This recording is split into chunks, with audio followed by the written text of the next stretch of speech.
Tragedi Gunung Liang. Kronologi lengkap, apa yang sebenarnya berlaku? Pada awal minggu lalu, satu tragedi berlaku di puncak Gunung Liang.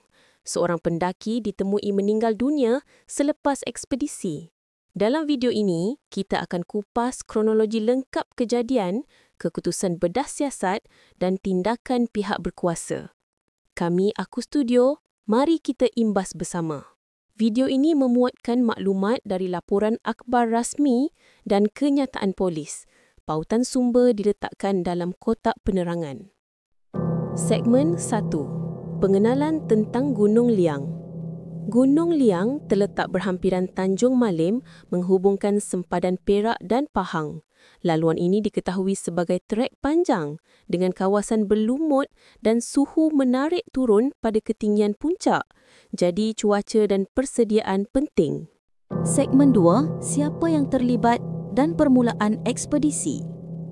Mangsa dikenali sebagai Mustaqim Mansur, 34 tahun, dari Sungai Petani, Kedah. Menurut laporan, beliau mendaki bersama 10 rakan, jumlah keseluruhan 11 orang dan ekspedisi bermula dari kawasan Bukit Fraser, Pahang. Segmen 3. Kronologi hari demi hari. Hari 1. Permulaan 10 Oktober. Kumpulan memulakan pendakian dari Bukit Fraser.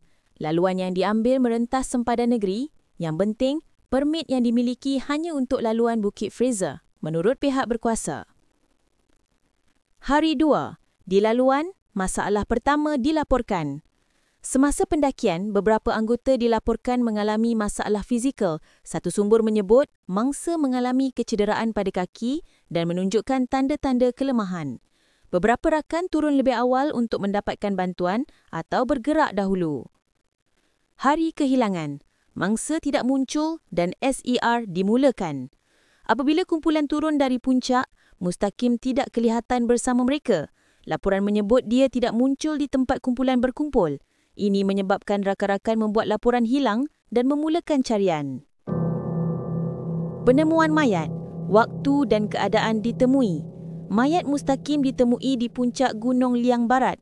Dilaporkan ditemui dalam keadaan berbaring seolah-olah tidur. Terdapat kesan darah pada hidung dan bekas minuman kosong.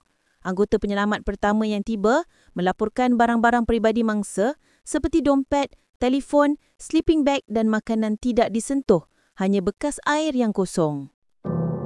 Segmen 4. Operasi SAR dan pengeluaran mayat. Operasi pengeluaran melibatkan Jabatan Bomba dan Penyelamat.